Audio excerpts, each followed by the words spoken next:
लोकसभा के स्पीकर आदरणीय श्री ओम बिरला जी, राज्यसभा के उपसभापति श्री हरिवंश जी, माननीय सांसदगण, सभी वरिष्ठ जनप्रतिनिधि, विशिष्ट अतिथि, अन्य सभी महानुभाव और मेरे प्यारे देशवासियों, हर देश की विकास यात्रा में कुछ पल ऐसे आते हैं जो हमेशा के लिए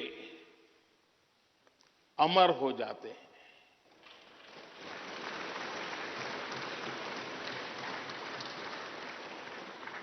कुछ तारीखें समय के ललाट पर इतिहास का अमिट हस्ताक्षर बन जाती है। आज 28 मई 2023 का ये दिन ऐसा ही शुभ अवसर है।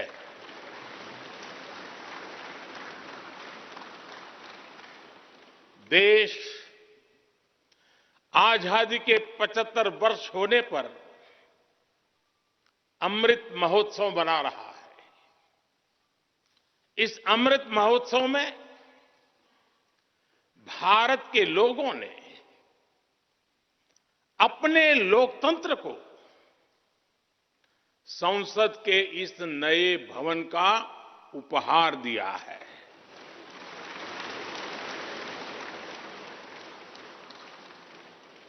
आज सुबह ही संसद भवन परिसर में सर्वपंथ प्रार्थना हुई है। मैं सभी देशवासियों को भारतीय लोकतंत्र के इस स्वर्णिम क्षण की बहुत बहुत बधाई देता हूं।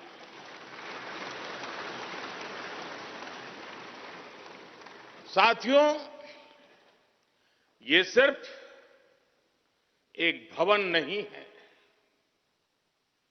ये 140 करोड़ भारतवासियों की आकांक्षाओं और सपनों का प्रतिबिंब है।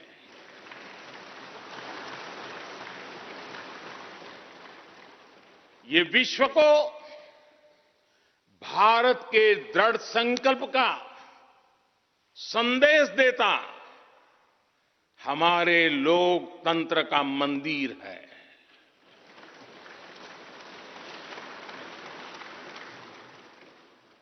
ये नया संसद भवन योजना को यथार्थ से,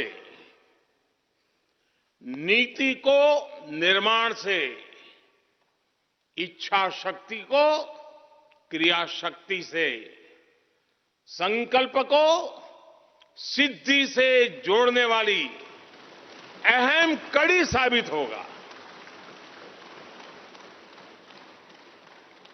ये नया भवन हमारे स्वतंत्रता सेनानियों के सपनों को साकार करने का माध्यम बनेगा। ये नया भवन आत्मनिर्भर भारत के सूर्योदय का साक्षी बनेगा।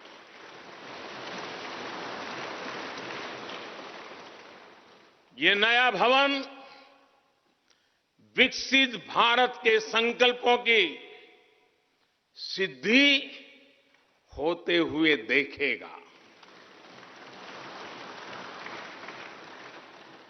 ये नया भवन नूतन और पुरातन के सह अस्तित्व का भी आदर्श है। साथियों, नए रास्तों पर चलकर ही नए प्रतिमान गढ़े जाते हैं।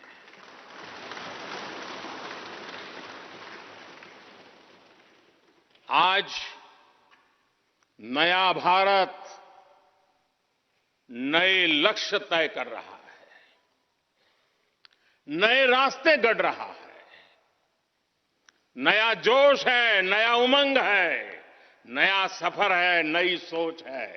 दिशा नई है, दृष्टि नई है, संकल्प नया है, विश्वास नया है।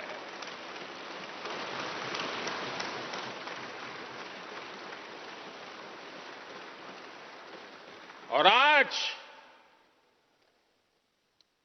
फिर एक बार पूरा विश्व भारत को, भारत के संकल्प की दृढ़ता को, भारतवासियों की प्रखरता को, भारतीय जनशक्ति की जिजीविषा को आदर और उम्मीद के भाव से देख रहा है।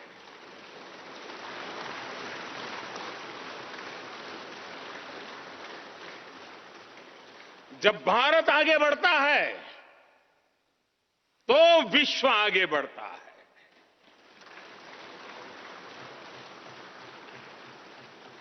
संसद का ये नया भवन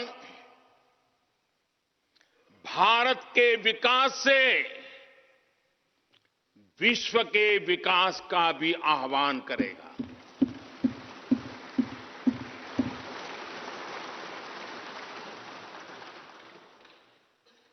साथियों, आज इस ऐतिहासिक अवसर पर कुछ देर पहले संसद की इस नई इमारत में पवित्र सेंगोल की भी स्थापना हुई है।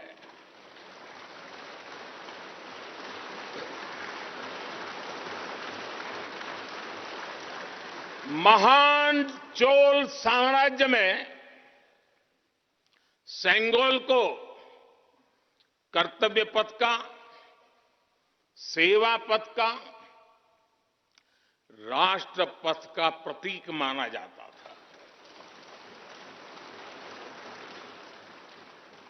राजा जी और आदीनम के संतों के मार्गदर्शन में यही सेंगोल सत्ता के हस्तांतरण का प्रतीक बना था। तमिलनाडु से विशेष तौर पर आए हुए आदीनम के संत आज सुबह संसद भवन में हमें आशीर्वाद देने उपस्थित हुए थे। मैं उन्हें पुनः श्रद्धापूर्वक नमन करता हूं। उनके ही मार्गदर्शन में लोकसभा में ये पवित्र सेंगोल स्थापित हुआ है। पिछले दिनों मीडिया में इसके इतिहास से जुड़ी बहुत सारी जानकारी उजागर हुई है।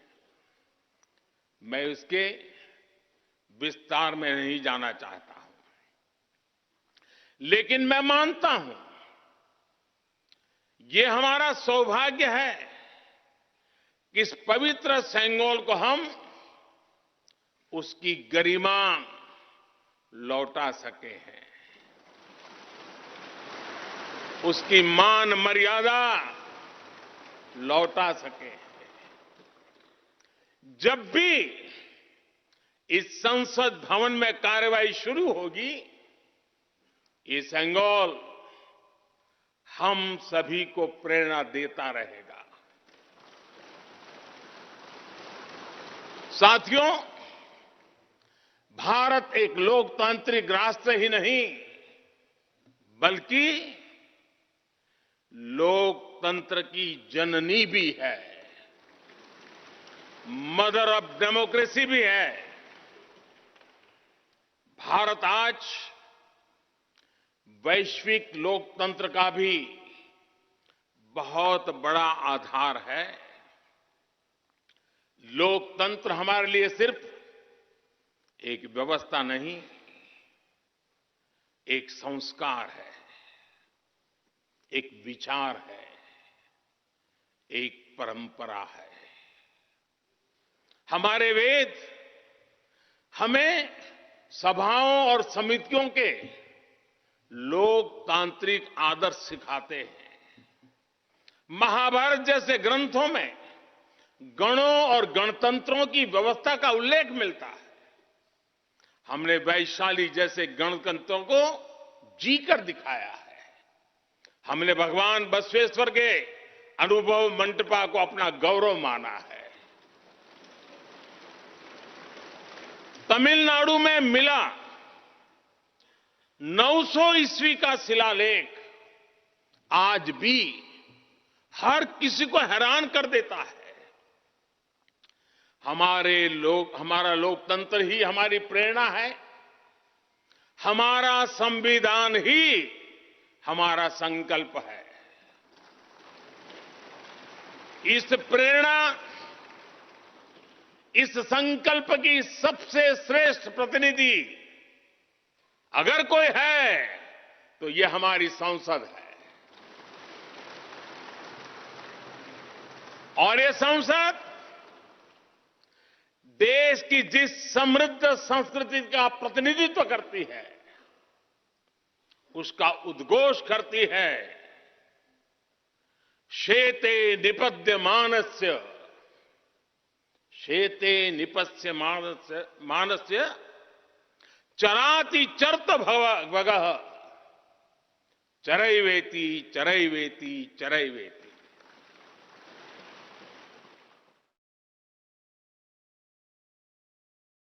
कहने का तात्पर्य, जो रुक जाता है उसका भाग्य भी रुक जाता है, लेकिन जो चलता रहता है उसी का भाग्य आगे बढ़ता है, बुलंदियों को छूता है। और इसलिए चलते रहो, चलते रहो।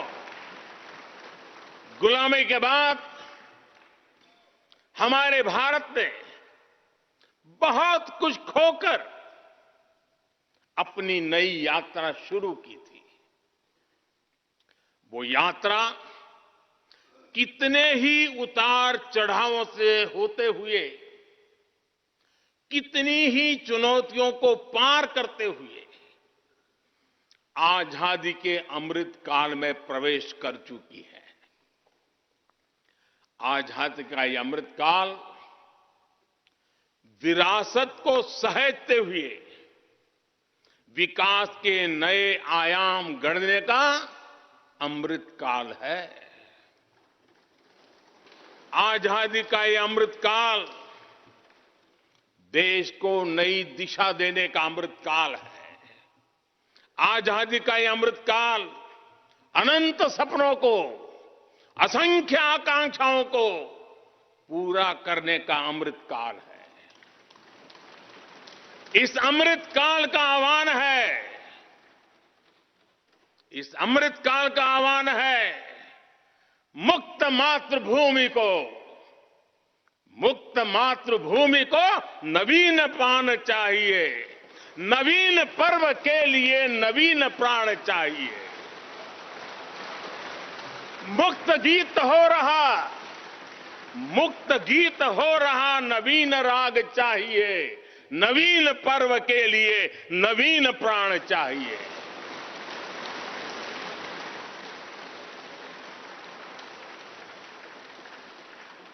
और इसलिए भारत के भविष्य को उज्जवल बनाने वाली इस कार्यस्थली को भी उतना ही नवीन होना चाहिए, आधुनिक होना चाहिए। साथियों, एक समय था जब भारत दुनिया के सबसे समृद्ध और वैभवशाली राष्ट्रों में गिना जाता था। भारत के नगरों से लेकर महलों तक, भारत के मंदिरों से लेकर मूर्तियों तक, भारत का वास्तु भारत की विशेषज्ञता का उद्घोष करता था।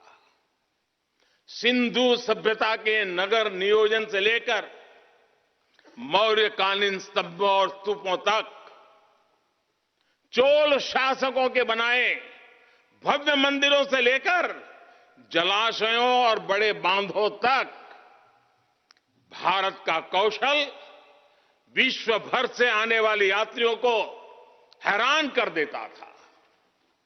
लेकिन सैकड़ों साल की गुलामी ने हमसे हमारा ये गौरव छीन लिया। एक ऐसा भी समय आ गया जब हम दूसरे देशों में हुए निर्माण को देखकर मुग्ध होने लग गए। 21वीं सदी का नया भारत बुलंद हौसले से भरा हुआ भारत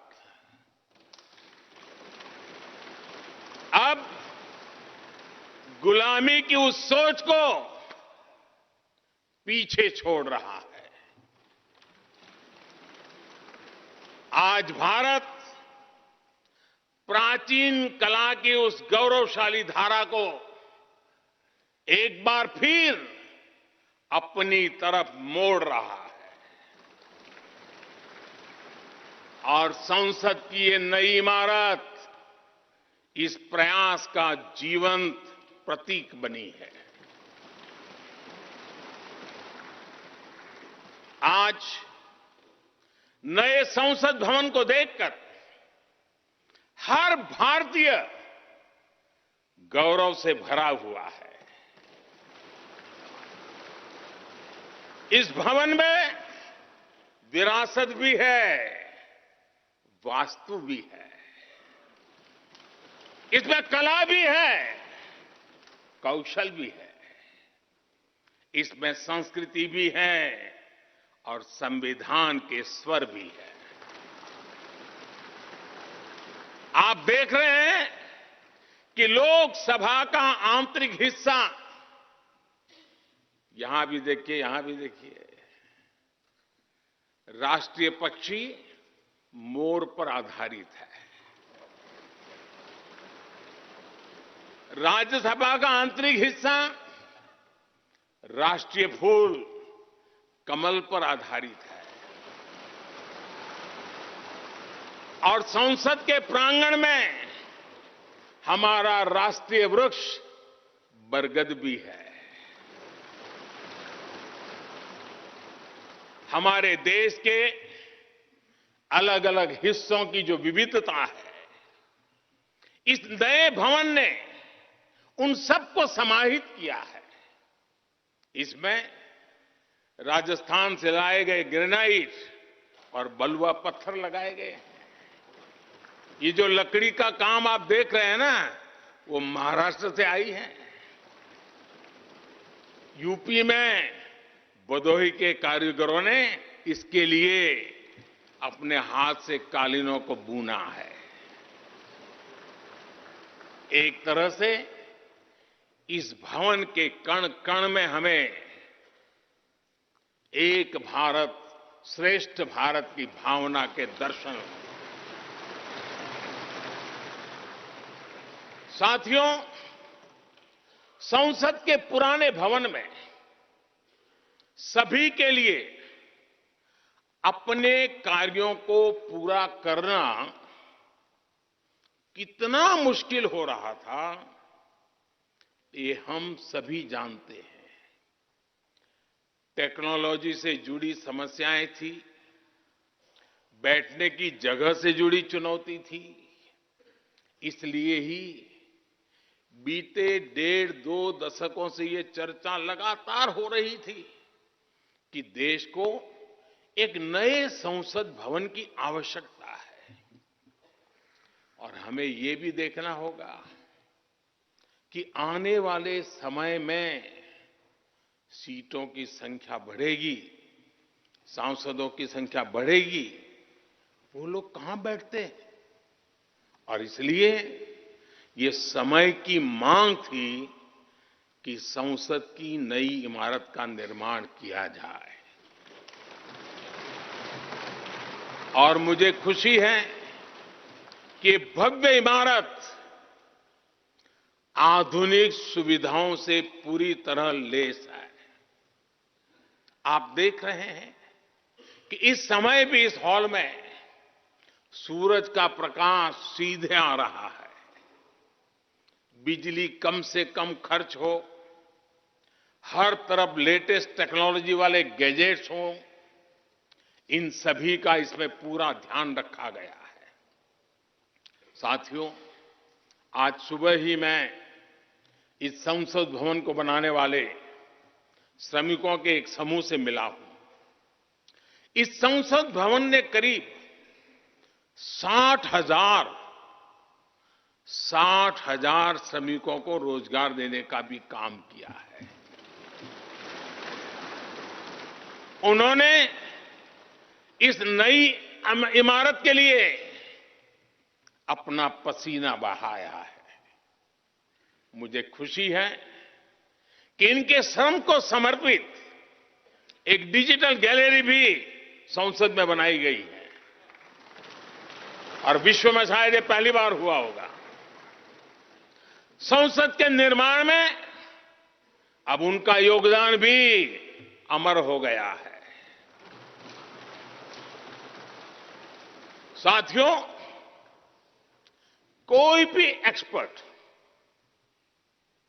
अगर पिछले 9 वर्षों का आकलन करे तो पाएगा कि ये 9 साल भारत में नव निर्माण के रहे हैं, गरीब कल्याण के रहे हैं। आज हमें संसद की नई इमारत के निर्माण का गर्व है, तो मुझे पिछले 9 साल में गरीबों के 4 करोड़ घर बनने का भी संतोष है।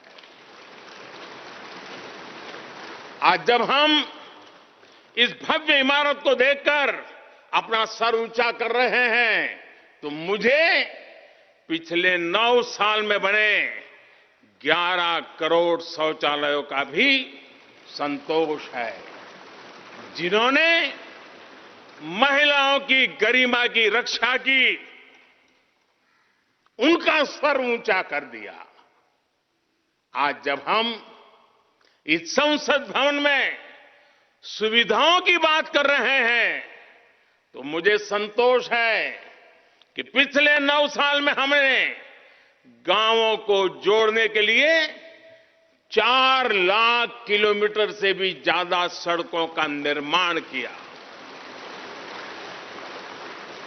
आज जब हम इस इको फ्रेंडली इमारत को देखकर खुश हैं, तो मुझे संतोष है कि हमने पानी की एक एक बूंद बचाने के लिए 50,000 से ज्यादा अमृत सरोवरों का निर्माण किया है। आज जब हम इस नए संसद भवन की लोकसभा और राज्यसभा को देखकर उत्सव मना रहे हैं, तो मुझे संतोष है कि हमने देश में 30,000 से ज्यादा नए पंचायत भवन भी बनाए हैं। यानी पंचायत भवन से लेकर संसद भवन तक हमारी निष्ठा एक ही है, हमारी प्रेरणा एक रही। देश का विकास, देश के लोगों का विकास। साथियों, आपको ध्यान होगा 15 अगस्त को लाल किले से मैंने कहा था, यही समय है, सही समय है।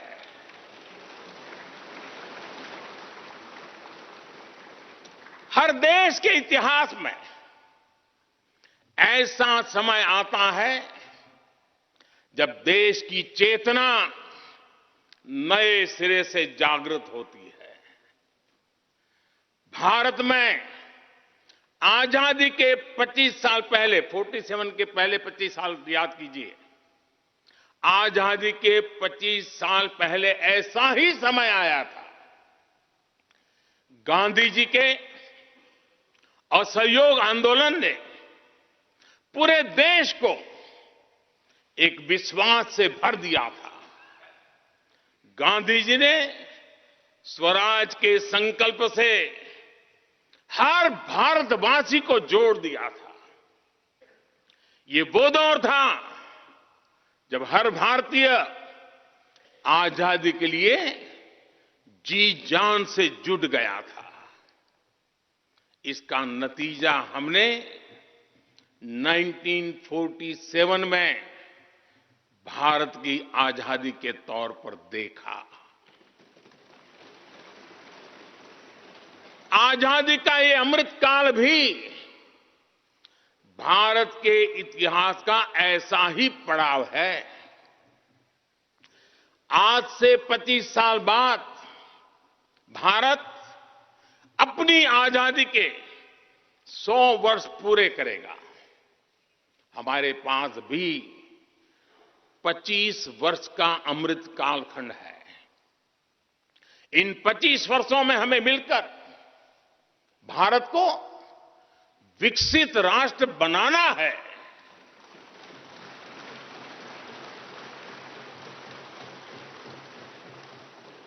लक्ष्य बड़ा है, लक्ष्य कठिन भी है, लेकिन हर देशवासी को आज इसके लिए जी जान से जुटना ही है।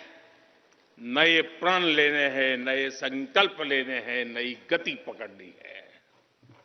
और इतिहास गवाह है कि हम भारतीयों का विश्वास सिर्फ भारत तक ही सीमित नहीं रहता। हमारी आजादी की लड़ाई ने दुनिया के बहुत सारे देशों में उस समय एक नई चेतना जागृत कर दी थी।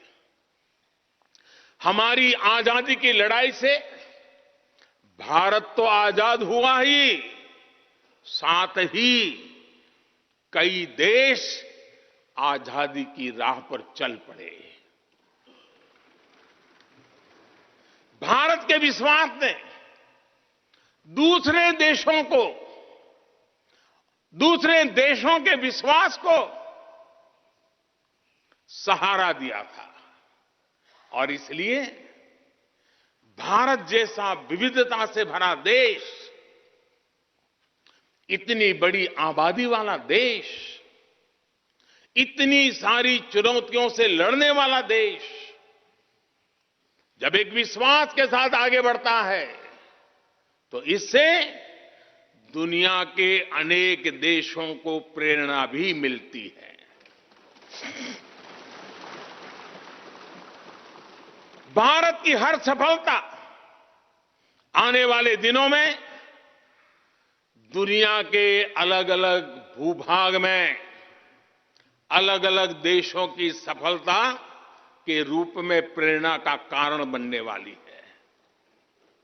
आज यदि भारत तेजी से गरीबी दूर करता है तो ये कई देशों को गरीबी से बाहर आने की प्रेरणा भी देता है।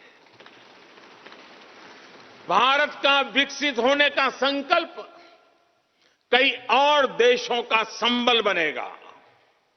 इसलिए भारत की जिम्मेदारी और बड़ी हो जाती है। और साथियों, सफलता की पहली शर्त सफल होने का विश्वास ही होती है। ये नया संसद भवन इस विश्वास को नई बुलंदी देने वाला है। ये विकसित भारत के निर्माण में हम सभी के लिए नई प्रेरणा बनेगा। ये संसद भवन हर भारतीय के कर्तव्य भाव को जागृत करेगा। मुझे विश्वास है इस संसद में जो जनप्रतिनिधि बैठेंगे वे नई प्रेरणा के साथ लोकतंत्र को नई दिशा देने का प्रयास करेंगे।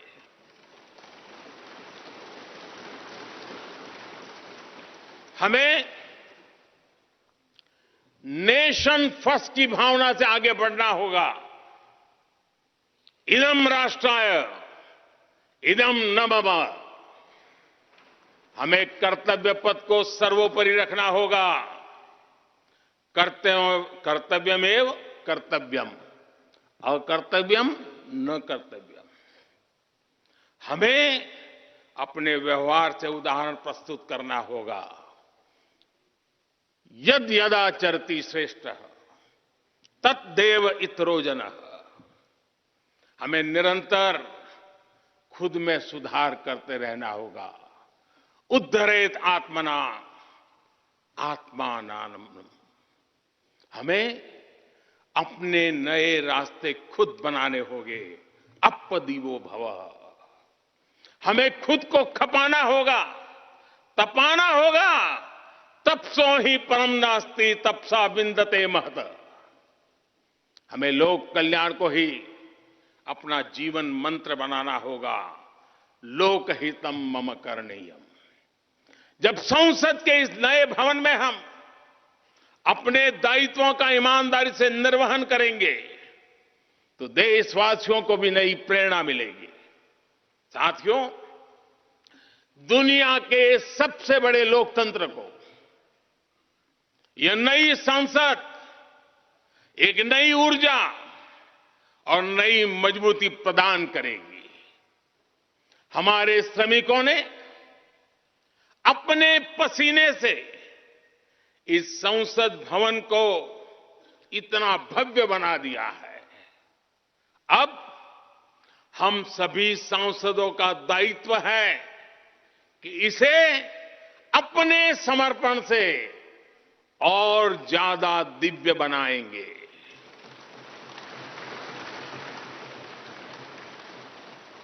एक राष्ट्र के रूप में हम सभी 140 करोड़ भारतीयों का संकल्प ही इस नई संसद की प्राण प्रतिष्ठा है।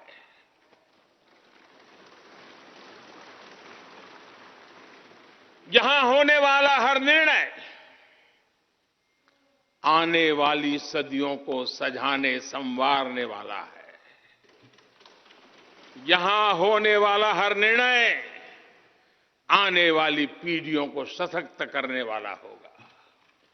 यहां होने वाला हर निर्णय भारत के उज्ज्वल भविष्य का आधार बनेगा।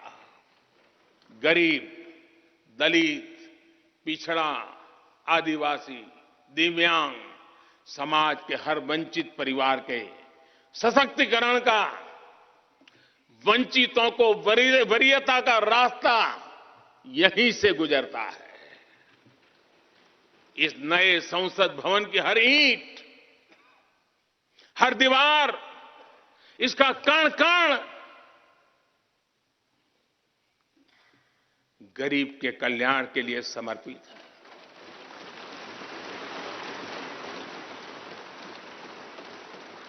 अगले 25 वर्षों में